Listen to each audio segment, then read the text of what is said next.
I'm Louise Kennedy, the founder of Oculus HR. Welcome to Mind the Generation Gap. I've spent my career helping people work better together. And right now is such an interesting time to be in business.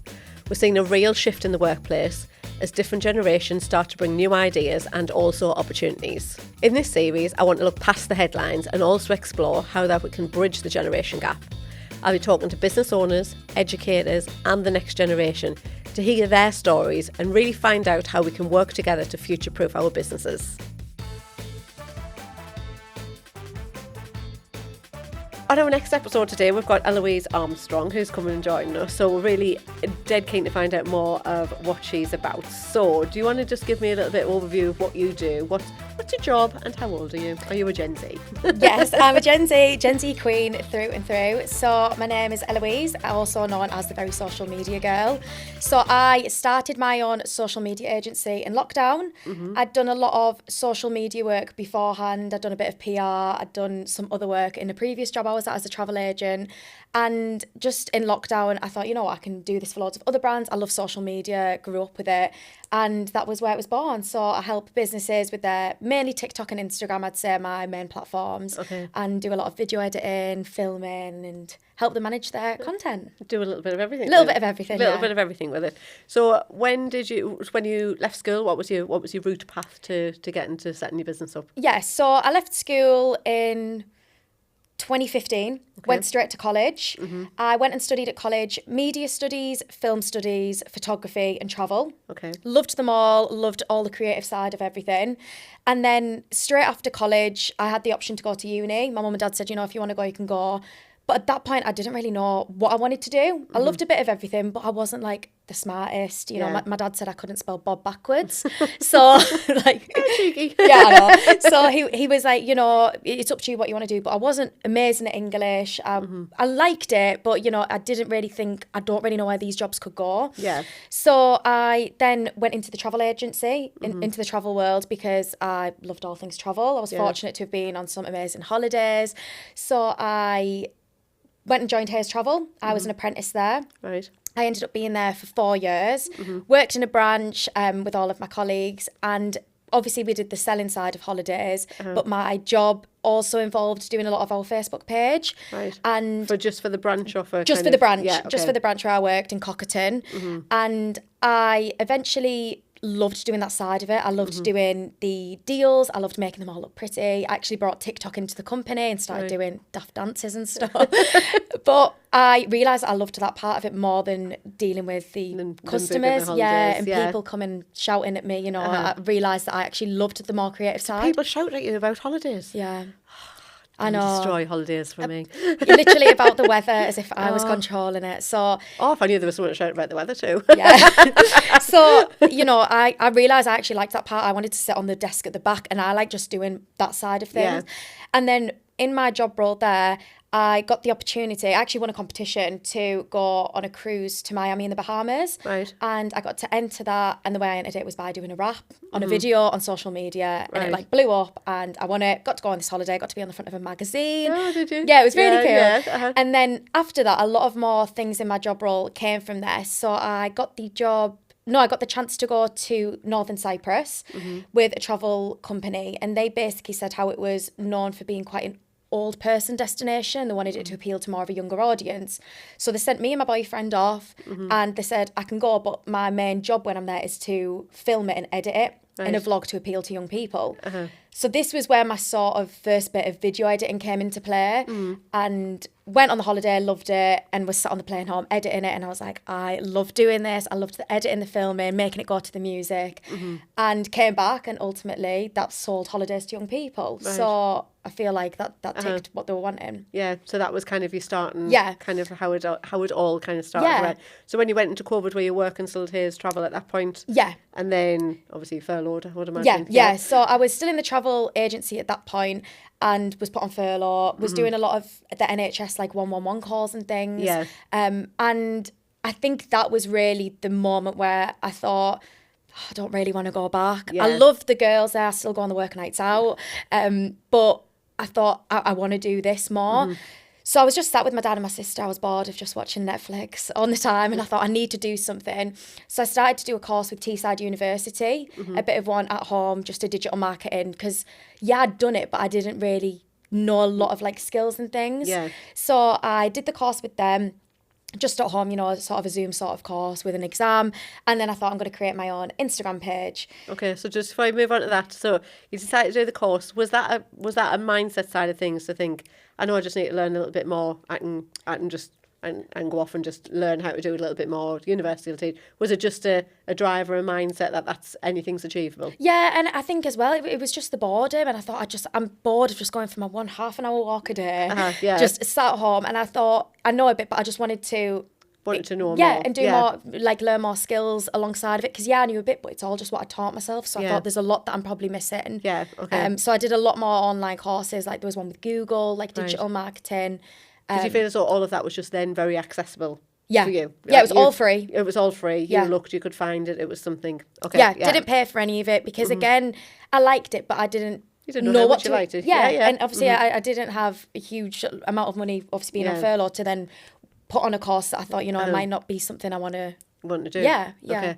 So you did that, then you started your Instagram page, yeah? Yeah. So, and was you originally started it and you didn't particularly want people to know, was that right? Yeah. So I started the Instagram just one day, just a random page, and I called it my name, Eloise Armstrong, and basically just started to share the tips and tricks that I've been learning online and in the courses and in my past jobs. And I made it my name because I didn't want people to find me, because everyone calls me Ellie, like friends, family, people from school. And I think I was just scared of like the failure, like people being laughing at me, doing videos, talking. I found it a bit cringe. Yeah. So were you doing a lot of video stuff on there as well? Yeah, so I was doing a lot of like videos. I was doing all the daft dances to start with. Got to start somewhere. Yeah, I know, true. And yeah, I just was posting things and tips and tricks, and didn't have any clients. It was just the creativity and just the boredom, yeah. And do you think how did you feel about that whole part of being behind this camera, kind of doing your scrolling and things, to then putting yourself in front of the camera? You said, how did it make you feel? Because obviously that's one of the things that actually a lot of Gen Z are behind the camera and they're scrolling continuously, but they don't want to be kind of front and visual. Yeah. How did that make you feel? Yeah, so I was a bit nervous at first, I thought, but again, like as a kid, I did performing arts and things, so I've always liked being on stage, being in shows. And I think it's just the fact that online you don't know who's watching you, people don't follow you, but I could have all people from school like laughing at me. Yeah. But I just thought, if I don't try it, then you just don't know. Yeah, exactly. Yeah. So you spent a bit of time building that part of it, and then what happened from there? How does it? Because obviously, people of my age might look and think, how do you kind of start out? Obviously you've got like people who are influencers, people who can kind of build audiences, and kind of how that momentum starts happening. How did you just assume that was going to happen? No. Or did you put a lot of thought into it? Did you overthink it? Yeah. So I just carried on posting this page, and then I handed in my notice at the travel agency. I cried, didn't want to leave, but they were like, this is like what you are good at, totally get it. And then there was actually a job, obviously being working from home at the time, a PR apprenticeship came up near where I lived at the time. So because obviously everything was online, I did that with them, learnt more skills, did a lot of things with journalists and a lot of press releases. Obviously couldn't do a lot of content filming at the time. Yeah. But then again, I wanted to get more knowledge under my belt. And as restrictions lifted and I could go out and about a bit more, it was good to do a bit more hands-on, because I hadn't really done that. The out and about part of it as well. So you did the PR apprenticeship, and was that just that was just about actually I can learn more from that situation, as opposed to thinking actually I want to be in PR for the rest of my life. Yeah, so I did the PR apprenticeship and loved doing more of the social media side, going out and about, but I knew that wasn't something that I wanted to fully do. So again, with that, I had a family friend who owned a cafe in Middlesbrough, and they needed help for social media. So I thought, this is my chance to just go out and do it by myself. I didn't have a clue what I was doing, didn't really know what I was doing, but I thought, you know what, they trust me. I was charging £50 a month. I just wanted a bit of extra money because I was again on apprenticeship wage. So went and filmed for them, and then from there everything just sort of grew from that point, because I was just posting testimonials on my Instagram, and I've just throughout all the past 6 years I've posted on my Instagram and just kept it up. And just kept the momentum of it there as well. Yeah. So it's a great story. You obviously have had employment, and then obviously you've moved into self-employment. What would you say would be the biggest? Well, is there a driver to do the self-employed instead of being employed? Was that part of it, or was it more the desire you really enjoyed doing the social media as opposed to? Would you have done? I'm asking about 5 questions here. No, I know what you mean. But is it a case that you wanted to be self-employed? Was that kind of an overall aim, or was that just something that you fell into? Yeah, I never thought I was going to be a business owner. Okay. It was never something that I thought I was capable of, that I thought I would do. But for me, I hated having to ask for holidays. I hated having to be told when I was eating my dinner.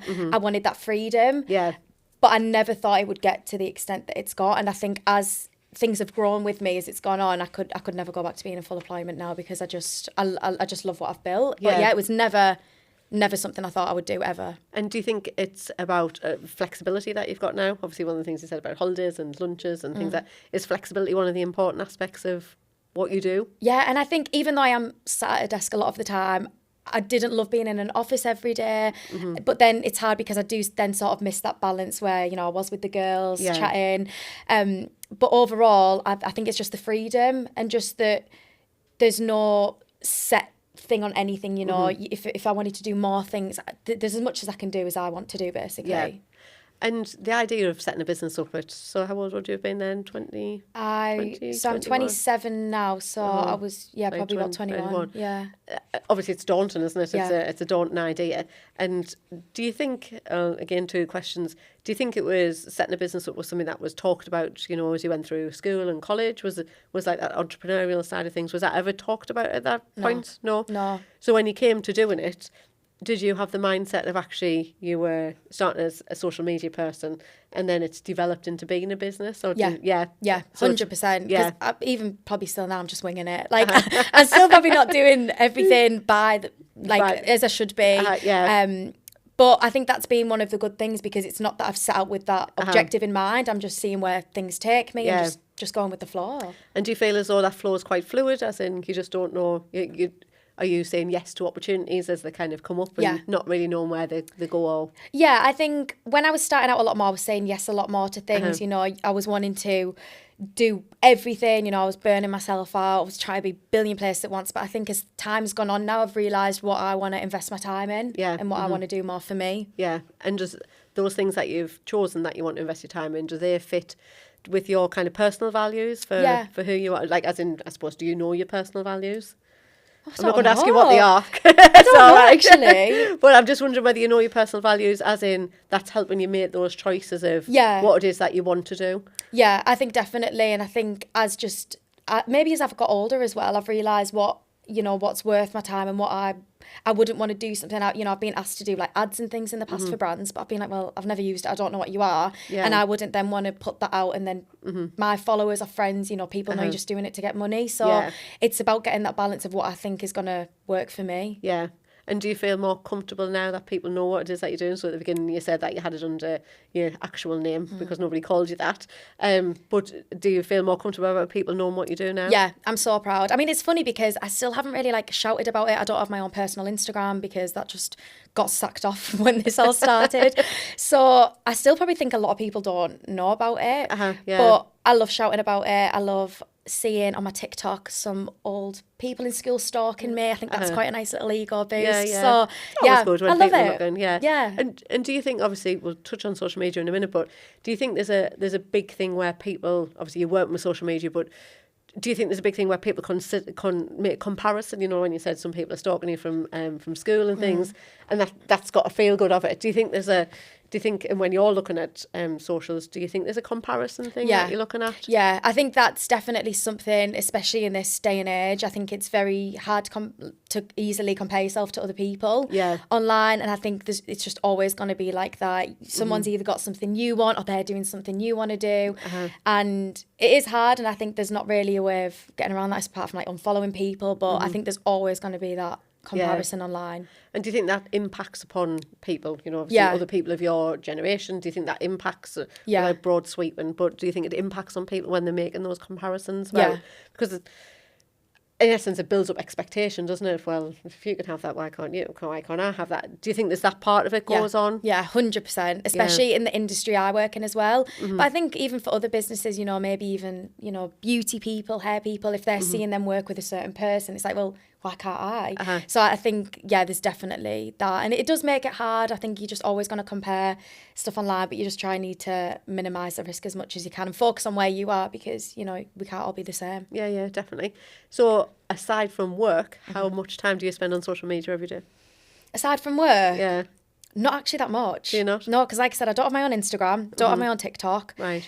Don't really use Twitter, only if like the Love Island finals on and I want to see what people are saying. It's time to take use things. Yeah.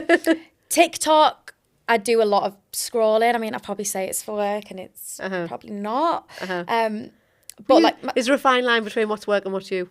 Yeah, they both sort of get mixed into the same. To be honest. But my screen time every day is like 10 hours. Right, okay. It's quite bad. Yeah, but that's your job as well, isn't it? Yeah, that's what I say. But a lot of the time I'll be like, no, Ellie, get off your phone. Like, stop looking at it. So it's quite difficult, isn't it?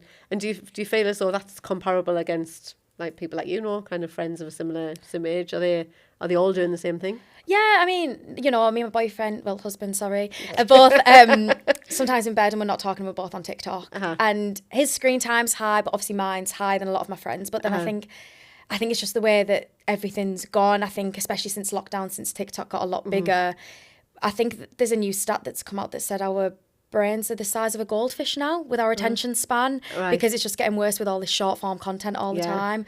So I think it's a generation thing, but I do also think mine is higher than everyone else's. I hope it is. And do you, just out of interest, can you watch a movie?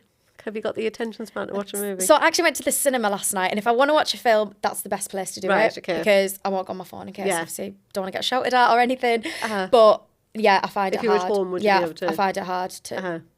And do you think that's just because it's so short, the form of content that you're looking at every day? Yeah, and I think it's a habit as well. I think it's the picking it up. Yeah. We will put on a series, and within about 5 minutes, one of us has picked up our phone, and we're not doing anything. We're not, replying to an email or. I think it's just that short form and the long form now. I think it's hard. Well, one of the people that we were talking to, he was talking about the way that films and like series are done now, and they very often try and tell people a lot of the information at the beginning, you know, like say who did it, like a murder thing or something, and they'll try and tell you at the beginning, then tell the story of how they got to that, because they don't want people to lose interest along the way. So apparently the film industry is starting to change based upon how the generations, or how we're all viewing information, because it's just so much information. And do you think that people are quite overwhelmed by the amount of information that's available? In essence, like when they're trying to make a decision, do you think there's an overwhelming part of that? Yeah, I think definitely. And I think with the way that social media's gone now, personally, I go to TikTok a lot more than Google now. So if I'm going away somewhere, I'll look on TikTok. I think seeing the video content rather than having to read a long blog, I just think it makes it easier. But then there is so much now all over as well. So it's like, what do you trust, because it is just everywhere? It's quite a big thing, isn't it? I'd been away with the kids and stuff recently in New York, and obviously I had 4 Gen Zs with me. And, I mean, that's quite intense as it is. So, but it was very much about we want to go and eat in this restaurant, want to go and eat these cookies here, and we want to go here, and we want to go. And it was kind of quite a lot. By eventually I was like, well, it's just a Target. I mean, they all want to go to Target. Yeah. My boys didn't want to go to Target. The girls wanted to go to Target. But they were quite happy that there were certain things they wanted to buy. There were certain things they'd seen on TikTok. Yeah. So that's like a complete change. 10 years ago, that type of thing wouldn't have been happening. But then on the other side, I'd been away with a friend and went to Bucharest, and there was some amazing little bars that were on there. And so I'd said to Angie, I'd looked on TikTok, and then I took her down into this old bank, and it was down in a vault, like in the bottom, and it was all the old safety deposit boxes all the way around. So it was really cool, but it was just a cocktail bar. She was like, wow, this is amazing. I was like, I know, I found this on TikTok. I found this. But it was interesting because you wouldn't have known where to go. And actually, there was just 2 of us. It was middle of winter, so it was freezing outside. So actually, you've then got some place to be able to go and look. So I can imagine people becoming obsessed about needing to go places, or for TikTok. For TikTok, or kind of thing. Travel at certain places to be able to do that. Yeah. I mean, at one point in New York, there was a queue outside the door, and it was minus 26 wind chill factor, and there was people queuing for pizza in this place that people had said to go to, and I was a bit like, I like pizza, but a bit over the top, isn't it? You know, so it's quite, you know, it's interesting to be able to watch how people create that side of things. So what role do you think the likes of influencers play? Massive. Massive. Yeah. I mean, you know, you've got them worldwide, you've got the UK ones, like Molly May being one of the biggest ones here. And I think just when people have built that platform and they know that they have a bit of a fan base, then, you know, anything that they buy or show off, people want to get. And I'm very easily influenced. I could see something once and I'm like, that looks good, I need that. And I don't. It's like them LED masks. I bought one, saw the hype, don't even use it now. So it's that impulse thing. And it's seeing other people having you on it. And I think the way that influencers, it's hard because I think in a way now with the amount of ads and things that we see online, I think that people are switching off a lot from it more now because we're just getting so many ads coming up. You think, well, did they actually use it? They're getting paid for it. But I think when it's something genuine, you see someone's been somewhere and then other people have been there, you want to then have that experience as well. It's a crazy thing. Yeah, because you can just kind of get taken down a pathway with it, can't you? I'm like with clothes. You know, when people do things on clothes and I think, oh, that's nice. And literally, but within 3 minutes you've bought it, isn't it? And it's getting delivered to your house. You know, then it comes and you forgot. And you're kind of like, oh yeah, I ordered 3 pairs of them. I didn't know what was going to fit. But that's how easy it is, isn't it? And it's that change in society. So do you think that makes a significant impact? And obviously when you're thinking about your friends have obviously took different paths, whether they've gone to uni or whether they've took jobs straight away afterwards. Do they talk about, I would imagine some of them are employed, do they talk about what it's like to be employed, kind of good and bad? Or does that not really come up in your chat between yourselves? Yeah, I think it does. All of my friends are employed. I'm the only one in this situation. So sometimes it is a bit hard because a lot of them can't relate to me. But I hear a lot more of their bad employment than the good, you know, the morning that they only have a set amount of holidays, they want to do this, they can't get the weekend off. So I think in that way they maybe envy me a bit, but then I'm the one working till 10 o'clock at night when they're going out for tea on a night, you know, or I'm working a weekend. So it's a bit give and take as the benefits and the sacrifices to each of them. But I think overall that probably a lot of them would maybe have the more flexibility that I've got. Yeah, and probably would look for something different. They're not brave enough to put themselves out there. No, which is the other part of it, isn't it? Yeah. Do you think they have high expectations from their employers? You know, as into the, you know, like when you talk about they want the weekend off, or do they just expect that they should be able to get that weekend off, or? I don't know. I think it's hard. I think this is, again, another part where the Gen Z thing comes into it. You see people having these amazing lifestyles online. It's like, well, why do I have to work a weekend? And it's that comparison. Yeah. But I think maybe there are the expectations, but again, a lot of my friends have been in the same job since they've left school, you know. Some work with banks, some do like call centres. And I think that's what they're just used to when they've come straight out of it. But then, you know, they don't want to look for something else because they're comfortable where they're at. Because they're too comfortable. They don't want to stretch themselves any further. And do you think that's one of the questions I was going to ask is around, you know, sometimes the word lazy is used with Gen Zs, and again, I keep saying without stereotyping everybody, but do you think there is a point there around people being lazy about it, you know, like, well, or are they not driven, or is there how would you, are they unmotivated? What would you see that as being? I think it is really a 50-50. I do completely get the stereotype that we are lazy, you know, we expect things to be given to us. We expect that we can people get a credit card just so they can buy them a new designer bag. I think it's very much, if people want to get it, that they don't have to work for it as such, with payment plans and all these sort of things. Everything's more accessible, isn't it? Yeah, that's the thing.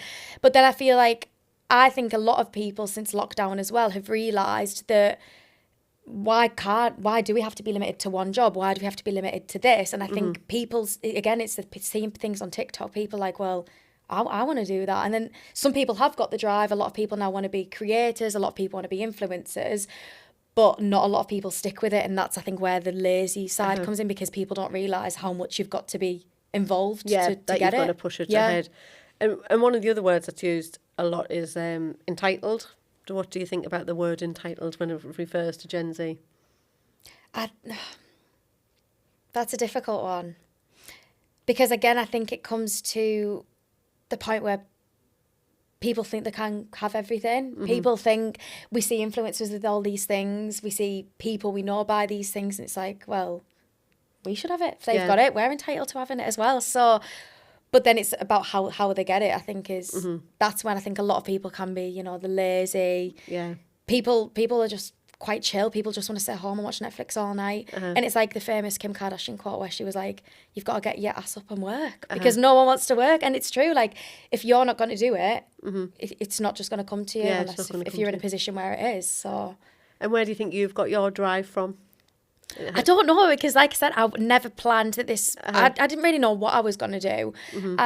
But I was 18 when my mum passed away with cancer. Okay. And I think that made me realise, like I know it's so cliche, like YOLO, like you have one life and you only live once. And I just thought, you know, I don't want to be sat behind a desk getting shouted at all day. Like I have one life and I want to go out and I want to do things I want to do and I want to be in control of what I do. So I think that's a bit of a push, because my sister, she started her own business in lockdown as well. Oh, did she? She does like personalised bridal items, through Etsy. So both completely different. Yeah. And she thinks that was her bit of, you know, like her wake up to be able to do that. So I think the fact that we both think the same, I think that's what's made us come from your mum and also your dad pushing you. Yeah. Without pushing you, but kind of giving you that wake up, isn't it? Yeah, I think that's what it is. And I think, you know, it's nice to prove people wrong and, you know, it's nice to be in control. I think that's what it is, being in control. To be in control of it.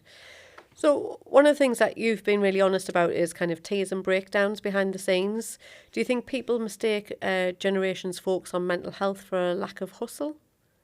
Yeah, so I think as well, again, with the online culture, I think a lot more business owners are being more real online. You know, you've got Amy Smale, the owner of Odd Muse, which is a online fashion business, clothing business, and she will, you know, openly discuss, you know, if business has had a bad month, she's struggling. And I think us seeing that online, it's made people think that they can be a bit more real online. Okay to do, yeah, and I think, you know, it's a balance, whereas like I maybe wouldn't say that on my Instagram, but I would say it on my TikTok. Right. Okay. So it's for me, like that's where they're completely different, because I feel like I can be a bit more personal on my TikTok and be a bit more real. Yeah. But on my Instagram, I think of that more as like my shop window. That's where everything's amazing and nothing goes wrong.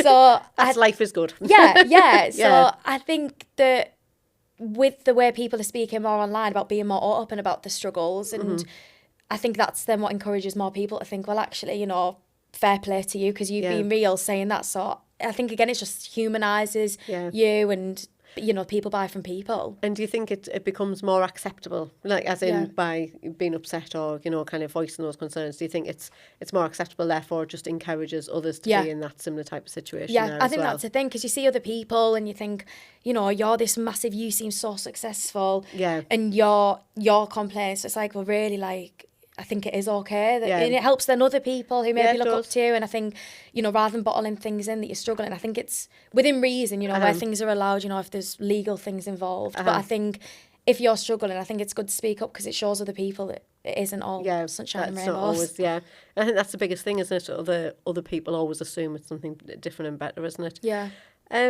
Since obviously you kind of work on your phone continuously, which really fits into that mental health part of it, really. How do you switch off? Obviously, we realised it's not about watching movies.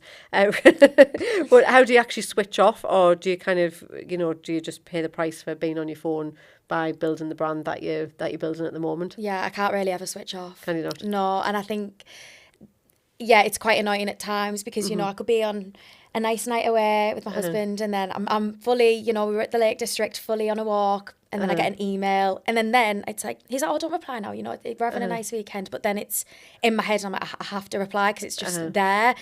And I could never be without my phone for a day. Even, you know, if you go to a spa, I have to have it on me. I can never switch off, and I think that is the price I pay. I have tried to be better. One of my New Year's resolutions was to put on, because this is the thing, people say, well, just move your phone to another room, but I can't when I work on my phone. So I do have a separate business phone, so, you know, my clients message me on that, and if I'm, you know, if out, available. If I'm not available, I don't look at it, and then it's not, you know, going off on my watch and I'm thinking about it. But I've tried to this year do a time limit. Right. So I'm allowed 1 hour of TikTok and Instagram a day. Okay. And then it reminds, like, it blocks the app that I can't go on it. But at the minute I've just been pressing ignore. So I was going to say, how's that going for you? Yeah, it's not going very well. The intention's good though.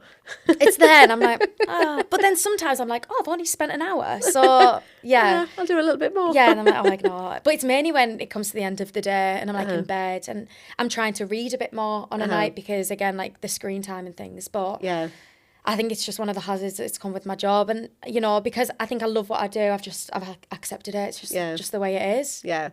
What do you do for? I was just thinking from kind of a cultural point of view that changed over the years. Do you kind of do you go out socialising? When you go out socialising with friends, do you go to the gym? Do you do coffee shops? Or do you go for drinks? Or what type of thing do you do? It's a mix. I do think, like a lot of weekends I do work if things come up, and I do miss out on a lot of social events.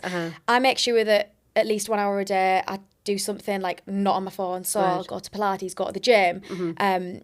Just because, again, it's just that 1 hour I've got no distractions. That's for you. But then I love going for like a coffee and a walk with my friends. And I think, again, that's the not being on my phone. Yeah. And then I do love a night out as well. I love going down Newcastle and getting dressed up and having a few drinks. So I'm very sociable, and I love having that mix. Yeah. But I think mainly on a weekend now I love to go out and go for a walk and a coffee and not be on my phone. So I think that says it all. Yeah. It is a difficult mix, isn't it? I was just thinking from a generational point of view, like it would have always been for us going out on a Friday and Saturday night, and you wouldn't have necessarily gone to the gym, you wouldn't have. Yeah. So it's like it's a complete change, 20 years difference, and a complete change, really. I think it's, again, lockdown. I think that's massively changed our age range. And before I would always be out every weekend. I loved going down the town. But I think, I don't know, again, it might just be getting older, but I think since lockdown, I think a lot of our generation are being a bit more like wellnessy. A lot of clubs are shutting down. People aren't drinking more. People want to do, Pilates and matcha events. And I think people see other people do it on social media and like, well, I want to go to one. And I think it's then that like... It generates it over, doesn't it? Yeah, that's really where I was thinking about it. We'd come out of a spa thing on like Saturday tea time, and the number of people that were coming in who were like in their 20s coming in, they were going to the gym. And we were all laughing because it was all the friends I used to go around with. We were all laughing like, oh, we would have been going to the pub now. Yeah, and I think it's that mix, whereas I think for me as well, it's just, I think having a business now, I don't want to be hungover. Like, I want to be so... You want to be honest and sharp. And I'm not the type of girl where I would go out and have one drink. I'd rather go out, be in a club till 3, or I'd rather not drink at all. So for me, I like to just be sharp. I like to just... To be honest. Yeah, I just like that way, because otherwise I feel like it affects my work. If the work doesn't get done, it's on me, that's the thing where having a job is better, because one of your colleagues can pick it up, but for me, if it doesn't get done, it's on you. It doesn't get done. And I need to keep my customers happy.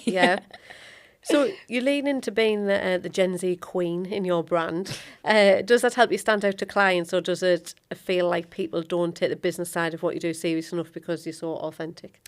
I think when I started out, I did think, this might be a bit of a factor for me, why maybe like middle-aged men might not understand it. And I have had problems in the past where I feel like I've been a bit looked down upon. A lot of people think because I'm a young girl, they can walk all over me, and it is what it is. It's lessons that I've learned growing up.